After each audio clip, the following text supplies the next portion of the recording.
ઓમ નમઃ શિવાય.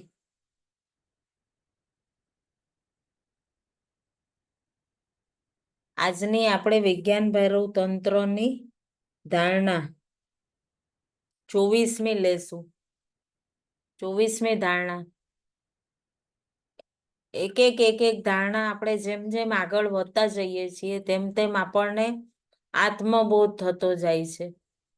આત્મબોધ અને આપણે પોતાના અંતરમાં કોઈક માટે કહીને કે આપણને ઘણી વખત ઘણી વ્યક્તિઓ માટે ગુસ્સો આવી જાય. ઘણી વખત આપણે કોઈકને બ્લેમ કરી દેતા હોઈએ અકારણ. તો કઈ રીતે આપણી અંદર એ ચેતના આવી જાય છે, ક્યાંથી આવે છે? તો એના વિશે આજની જે ધારણા છે એ બહુ સરસ અને સમજવા જેવી છે. તો આજની સાધનામાં આપણે જોડાશું એ પહેલા ભગવાન શ્રી ગણપતિજીનું ધ્યાન. વક્રતુંડ મહાકાય સૂર્યકોટી સમપ્રભ નિર્વિઘ્નમ કુરુ મે દેવ સર્વકાર્યેષુ સર્વદા સર્વકાર્યેષુ સર્વદા. ઓમ શાંતિ શાંતિ શાંતિ. નમઃ શિવાય. આપ સૌમાં વસતા શિવ શિવાને ગુરુ તત્વને મારા કોટી કોટી વંદન. જ્યારે આપણે આ સામૂહિક સાધના કરીએ ને તો એકબીજાનો વિકાસ થાય અને એકબીજાનું દરેક વ્યક્તિની ચેતના જાગૃત થાય. ખૂબ સરસ રીતે આજની જે ધારણા છે એ પણ ખૂબ સરસ શિવસૂત્રોની વિજ્ઞાન ભૈરવ તંત્રની ધારણા આજની જે છે એમાં એકદમ અલગ જ રીતે કીધું છે કે કહેવાય છે ને કેન્દ્રિત થવાની જે આપણે હમણાં ધારણાઓ કરી રહ્યા છે. આજની 24મી ધારણામાં કીધું છે કે જબ કિસી વ્યક્તિ કે पक्ष में या विपक्ष में कोई भाव उठे तो उस व्यक्ति पर आरोपित करे. આપણે ઘણીવાર આપણને એમ લાગે ને આ શબ્દ વાંચીએ ત્યારે આ સેન્ટેન્સ ત્યારે આપણને લાગે ને કે ઘણીવાર આપણી ઉપર પણ આવું થાય છે ને આપણે પણ કોઈક બીજા ઉપર ઢોળી દેતા હોઈએ.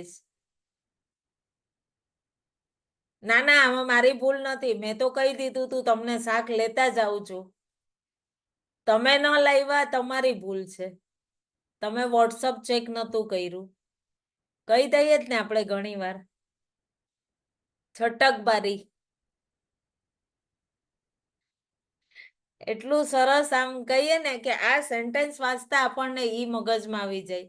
અથવા કોઈક ઉપર શું થાય કે ઘણી વખત આપણને અમુક વ્યક્તિ ઉપર ક્રોધ હોય કે આ વ્યક્તિ આવી જ છે, આ વ્યક્તિ આમ જ કરે છે. તો આપણે એની ઉપર ઈ ક્રોધ કેવું કરીએ, તરત ઠલવવા માંડી જઈએ છે. પ્રેમ આવે તો પ્રેમ એકદમ ઠલવવા માંડી જઈએ છે કે ના ના આ તો બરોબર જ છે, આને મારે આ તો બહુ મને પ્રિય વ્યક્તિ છે અને આની માટે તો મને બહુ જ પ્રેમ છે.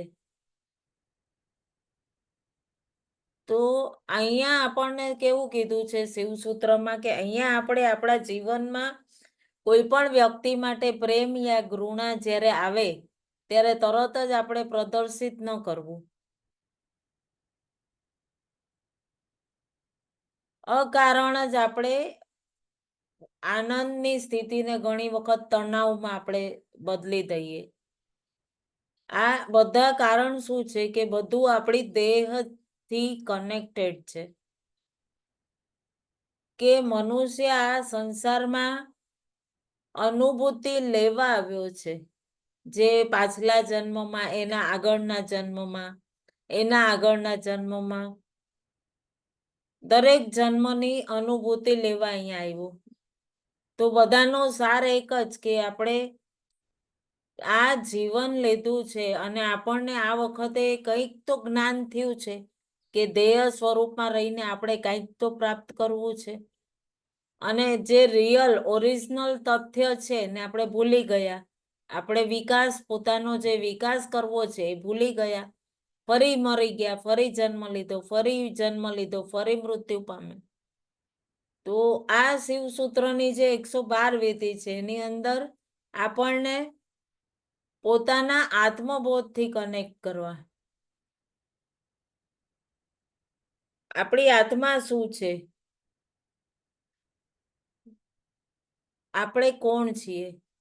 જે આપણે કોઈક ઉપર ક્રોધ કરીએ છીએ, હકીકત આપણે એવા છીએ. કોઈક ઉપર બ્લેમ કરીએ છીએ, કોઈક ઉપર પ્રેમ તો ખૂબ પ્રેમ જ વરસાવીએ. બ્લેન્ક વિશ્વાસ કરી દઈએ તો એકદમ આંધળો વિશ્વાસ કે આ ના, આ કરે એ પરફેક્ટ જ હોય. તો આજની જે આ વિધિ કેવું કે આપણને ઈ આત્મબોધ કોઈ પણ વ્યક્તિ માટે કોઈ ભાવ ઉઠે એ વ્યક્તિને આરોપિત ન કરો.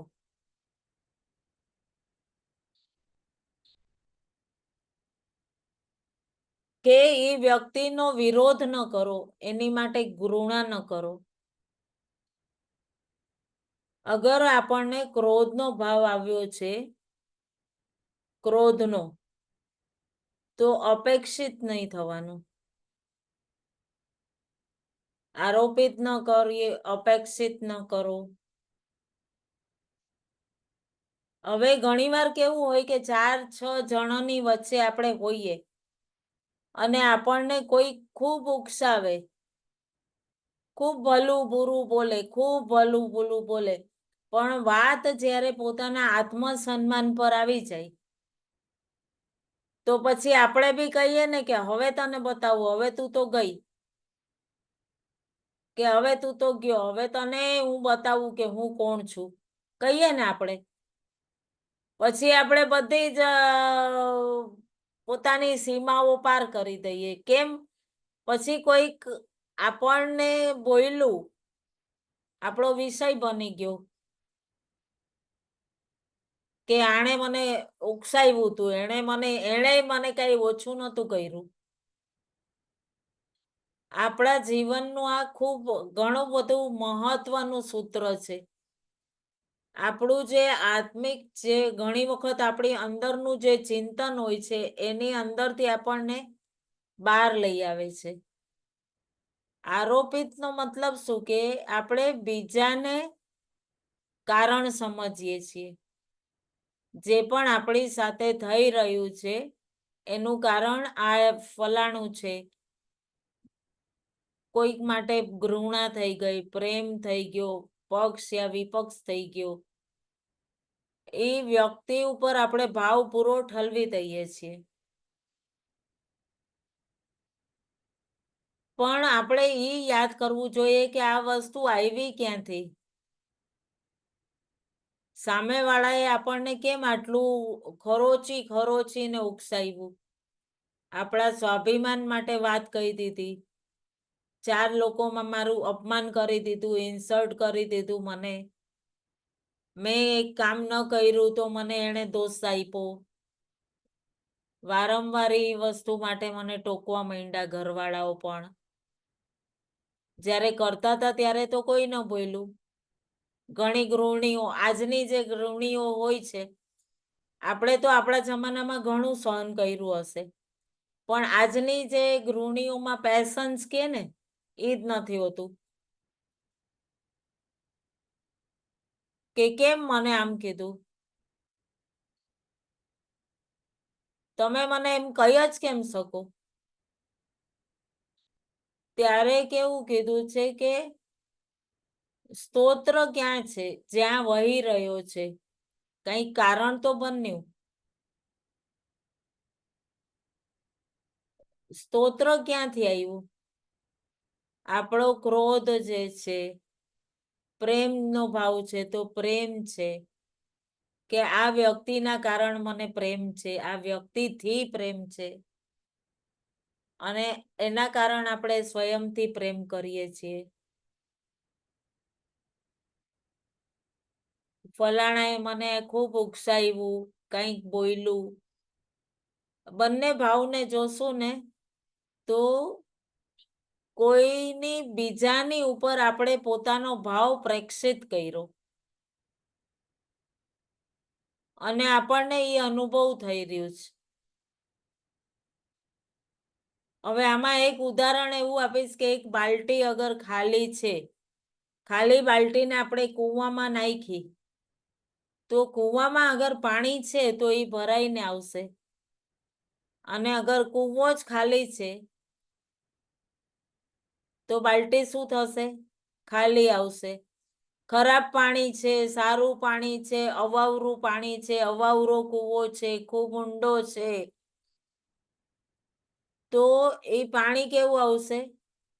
તો જેણે ઉકસાવ્યું, આપણને કોઈકે ઉકસાવ્યું, એનો વ્યવહાર છે, એ બાલડીનું રૂપ બની ગયું, જે આપણી સાથે ક્રિયા કરી રહ્યું છે. અને આપણે પોતાની અંદર, પોતાના અંતરમાં એ કૂવો છીએ, પણ સામેવાળાનો વ્યવહાર જે છે એ જ્યારે ક્રોધ કરી રહ્યો છે, ચાહે આપણને અપમાન કરે છે, ચાહે પ્રેમ કરે છે, અગર તમે એ પ્રેમનું સ્તોત્ર માનો તો પ્રેમ, અપમાનનું માનો તો અપમાન, તો આપણી અંદર અગર ક્રોધ છે તો પ્રેમ ક્યાંથી બહાર આવશે? અને પ્રેમ નથી તો ક્રોધ બહાર આવશે બાલટી ભરીને. જે સામેવાળાનો વ્યવહાર છે એ બાલટી છે, પણ એનું કામ શું છે? ઉકસાવવું. એણે કૂવામાં બાલટી નાખી અને આપણે શું વિચારીએ છીએ કે અંતર ખાલી, અગર આપણે ખાલી છીએ અંદર, તો કાંઈ જ નહીં કાઢી શકે. આપણી અંદર પેદા ક્યાંથી થયું? ઉત્પન્ન ક્યાંથી થયું? જે આપણી અંદર ક્યાંકથી તો આવ્યું. અગર આપણે શૂન્યમાં સ્થિત છીએ તો શું થશે? આત્મબોધમાં છીએ આપણે અગર, તો આપણી અંદર એ આવશે જ નહીં, બાલટી ખાલી જ આવશે. કોઈ પણ વસ્તુ અકારણ ન થતી. આજે કોઈક જન્મમાં આપણે એને એ ઉર્જા આપી હતી, આજે એ આત્માએ જ જે બધો સમય, ઘડી, એ વ્યક્તિ, એ આત્મા બધું નિશ્ચિત કર્યું છે. પણ આપણે શું વિચારીએ છીએ? બધું બાહ્ય દેહથી જ બધા સ્વરૂપથી કનેક્ટ થઈને, કે આણે મારું અપમાન કર્યું, આણે મને આમ કર્યું, આણે મને ઉકસાવ્યું, આણે આ રીતે મને બ્લેમ કર્યું. આપણી અંદર તો આપણે અગર જો વર્તમાનમાં રહીને, એટ પ્રેઝન્ટમાં રહીને શૂન્યતામાં સ્થિર થઈને રહીએ, તો આપણને ક્યારે પણ આપણને ખબર જ હોય કે આપણા કૂવામાં શું છે. આપણે પોતાના સ્વરૂપથી કનેક્ટ થવું. આપણી અંદર અગર ક્રોધ ભર્યો છે તો એને જરાક એક પૂરેધું તો આપણી અંદરથી ઈ ક્રોધ આવ્યો બહાર. આપણી અંદર છે તો ઈ બહાર આવ્યું. અગર એમણે કઈ આપણને ખૂબ શાબાશી આપી કે વાહ વાહ વાહ, ખૂબ સરસ, સાસુમાં કે અગર કે મારી વહુ તો બહુ જ સરસ, જો મારા સાસુ છે ને 5 જણાની વચ્ચે પણ મારા જ વખાણ કરે, તો આપણે કેટલું ના, કોઈ શુદ્ધ પ્રેમ શું છે કે ના કોઈથી કહેવાય ને કે ન કોઈ તારીફ કરે તો ફૂલાઈ જવું, કે ન કોઈ અવગુણ ગાય તો આપણે ક્રોધિત થઈ જવું. બધા આત્મા પોતાના કાર્યમાં પૂર્ણ રૂપે સ્થિર હોય, અને આવી કોઈ પ્રવૃત્તિ આવે અગર જીવનમાં, તો આપણને ક્રોધ યા પ્રેમ યા તણાવ એ કાંઈ જ ના હોવું જોઈએ. અને અંદરથી કોઈકને માટે એવું આવે ને ત્યારે પણ આપણને અંદરથી એ વ્યક્તિ માટે બ્લેસિંગ નીકળે. પ્રતિકૂળ સ્થિતિમાં રહીએ આપણે, અગર કોઈના વ્યવહારથી આપણે દુઃખી થઈએ છીએ, તો આપણે પહેલા પોતાની ઉર્જા ચેક કરવી કે કંઈક કાર્મિક કારણ છે જે આપણો વ્યવહાર, સામેવાળાનો વ્યવહાર આપણું મન દુખી કરે છે, તો ક્યાંક તો કારક હશે, કોઈક તો કાર્મિક હશે કે આપણી અંદરનો એ અનુભવ આપે છે. અગર આપણને એમ લાગે કે સામેવાળા વ્યક્તિ આપણને અનુભવ આપ્યો છે, તો આપણે કોઈ એની અપેક્ષામાં ક્યારેક તો પૂરા નહોતા ઉતર્યા. ત્યારે પછી આપણે બીજાને કહી કે ના ના એ કઈ સારા નથી, એ લોકોને તો હું ઓળખું છું બધી સારી રીતે, એમાં પડાય નહીં. ક્યારેક આપણે એવું કહીએ ને, પણ આ તે વખતે જો આપણે સમભાવમાં હોઈએ તો આપણે પૂર્ણ રૂપે વિચાર કરીએ કે ક્યાંક તો કારણ હતું. અગર દુઃખ નથી થતું તો એની ચેતના જાગૃત છે અને સામેવાળાની ચેતના ઓછી છે, એનામાં સમજ જ નથી, ત્યારે એ બોલે છે. તો એની માટે આપણે એની ચેતના જાગૃત થાય એની માટે આપણે ઈશ્વરને પ્રાર્થના કરવી. ઘણા જણા ખબર છે, ઘણા જણા એવું હોય છે કે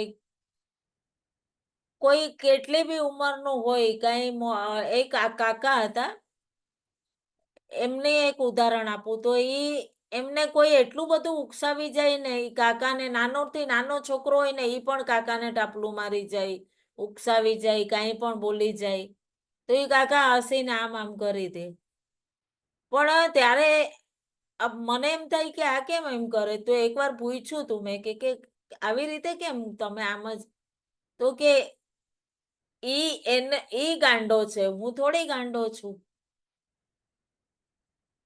એટલે ત્યારે એમ લાગે કે આ લોકો એને કઈક ને કઈક બોલી દે છે, કરી દે છે, તો પણ એ તો કે આપણે તો આપણી અંદર શુદ્ધ ભાવ છે, એની ઉર્જા એનો એમ એને એ રીતે બોલવું તું, એને મને બોલી દીધું, થઈ ગયું પૂરું.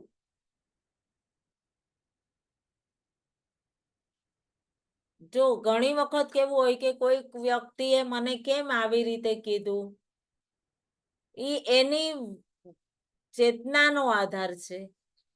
આપણે એને પ્રક્ષેપિત નહીં કરવાનું.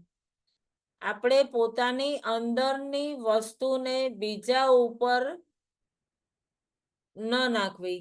આપણે કોઈ ફિલ્મ જોઈ રહ્યા છે કે જે આપણી અંદર છે એ જ આપણે બહાર આવવાનું છે. પડદા ઉપર શું છે, કોઈને આપણે બીજા ઉપર પ્રક્ષેપિત કરતા પોતાના સ્વરૂપને, ઘણીવાર આપણી સ્ટોરીને લગતી પિક્ચર હોય તો આપણને લાગે ને કે આને પણ આવી જ રીતે મારી ગુણીએ છે, જો બિચારીને તકલીફ. ત્યારે શું થાય, બાલ્ટી પડદા ઉપર જેણે કામ કરે છે એણે નાખ્યું. આપણી અંદર સ્તોત્ર વહી રહ્યું છે, ફિલ્મ ચાલુ છે. કુવામાં ક્રોધ હશે તો બહાર આવશે. ક્લિયર થઈ રહ્યું ને? તો આ ઉર્જા છે ક્રોધના રૂપમાં. અગર આપણે આત્મબોધ વાળા છીએ તો આપણે એક જ કહેશું કે હશે, હવે જવા દે ને, એની તો આદત છે બકવાસ કરવાની. તો પાણીની જગ્યાએ શું થશે કે આપણને એક એમની માટે કે આ તો કાં તો આ વ્યક્તિની ચેતનાની ઉર્જા થઈ, અથવા મને આ સ્થિતિ એને જે આપી એ મેં સ્વીકારી લીધી અને હું એને રિલીઝ કરી દઉં છું. હું એને ક્લિયર કરી દીધું, રિલીઝ કરી દીધું. તો આપણે કેવું થયું કે રિલીઝ, એ હિસાબ પૂરો, ન લેના ન દેના. હવે ઘણી વખત ઘણા જણા પ્રેમ કહે છે, પ્રેમ કે આપણે પ્રેમ કરીએ છીએ પણ આપણને કોઈ પ્રેમ નથી કરતું. હું પરિવાર માટે એટલું કરું, પરિવારના એક એક લોકોને પ્રેમ કરું, એ લોકોની પરવા કરું, છતાં હું કોક દિવસ ઠીક ન હોય તો મને કોઈ પૂછતું એ નથી. કે હું આટલી સરસ મજાની તૈયાર થઈ, સરસ મજાની સાડી લઈ આવી, સાડી પહેરી, મેકઅપ કર્યો, પછી સામેવાળાને આપણે પોતાના ઘરવાળાઓને પૂછીએ, 4 વાર પૂછશું, કંઈક અલગ લાગે છે? કેવી લાગુ છું? તો હવે સામેવાળાનું તમે નવી સાડી પહેરી છે કે કંઈક છે અલગ, તો એ વ્યક્તિની તમારી ઉપર દ્રષ્ટિ જ નથી પડી. એને એમ લાગે છે રોજ જેવી છે એવી તો છે. આજે વળી શું અલગ કર્યું છે તે? રોજ તૈયાર થાય છે, આજે થઈ છે, આજે કેમ 4 વાર પૂછે છે? પછી આપણે પ્રેમથી કહેશું કે હવે તમને તો મારી એ કદર નથી, તમે તો જોતાય નથી.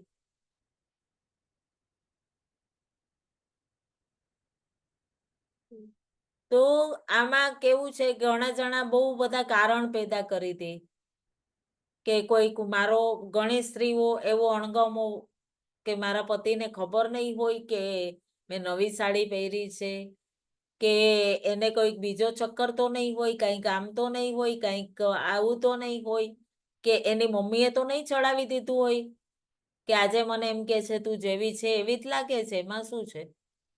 એટલે ક્યારે પણ આપણને એવો સંશય ન કરવો.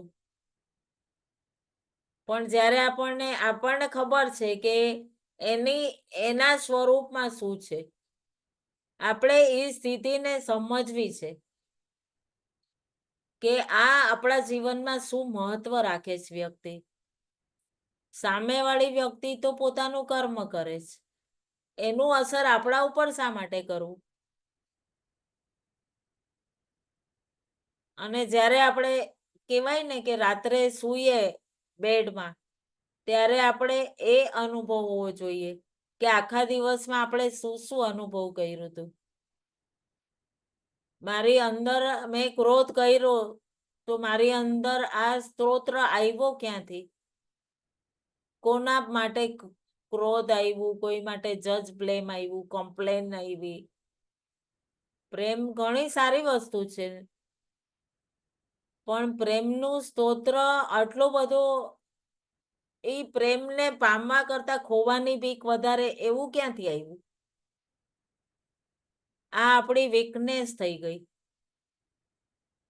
પછી આપણને એમ લાગે કે સામેવાળી વ્યક્તિ આપણી સાથે પ્રેમથી વાત કરશે તો આપણને એકદમ સંતુષ્ટિ થશે કે હા, ના ના, હવે ક્યાંય નથી, આ મારો પતિ મારો જ છે, મારો પુત્ર મારો જ છે. આપણને અસુરક્ષાનો ભાવ કહે. આપણી અંદર એ છે જ નહીં, એનું કારણ ગોતવું, બહાર ગોતો કે આ ક્રોધ આવ્યો ક્યાંથી, હું શા માટે અશાંત થઈ ગઈ? મને તો એ વ્યક્તિએ મને જે મેં આપ્યું હતું એ એણે મને આપ્યું અને મેં રિલીઝ કરી દીધું. ખૂબ સરસ છે આજનું સૂત્ર, તો ખૂબ સમજવા જેવું. કોઈ પણ સ્થિતિ હોય, આપણે પોતાની અંદરના એ મૂળ સ્થિતિ પાસે જવું.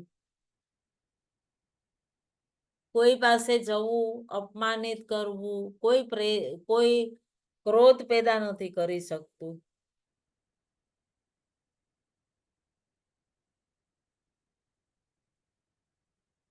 જે આત્મા પોતાના સ્વરૂપથી જોડાયેલી છે કે હું આત્મ સ્વરૂપ વાળી વ્યક્તિ છું, આત્મચિંતનની સ્થિતિને બીજા ઉપર પ્રક્ષેપિત નહીં કરું. અને કેવું સુંદર એક દ્રષ્ટાંત છે આપણી પાસે. કૂવામાં જેવી રીતે આપણે જોયું કે બાલટી નાખી, બાલટી અગર કૂવામાં જ છે, બાલટી તો ફક્ત નિમિત્ત છે, એ સ્તોત્ર પૂરેતવું છે, એ નિમિત્ત છે.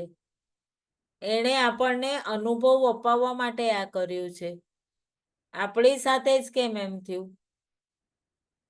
આપણે એ ઉર્જા કોઈક રૂપમાં ક્યારેક તો એને આપી હતી. પ્રમુખ ઉદ્દેશ્ય શું? કે આપણે કોઈક વખત ક્યારેક કોઈક જન્મમાં તો એ ઉર્જા એને આપી હતી.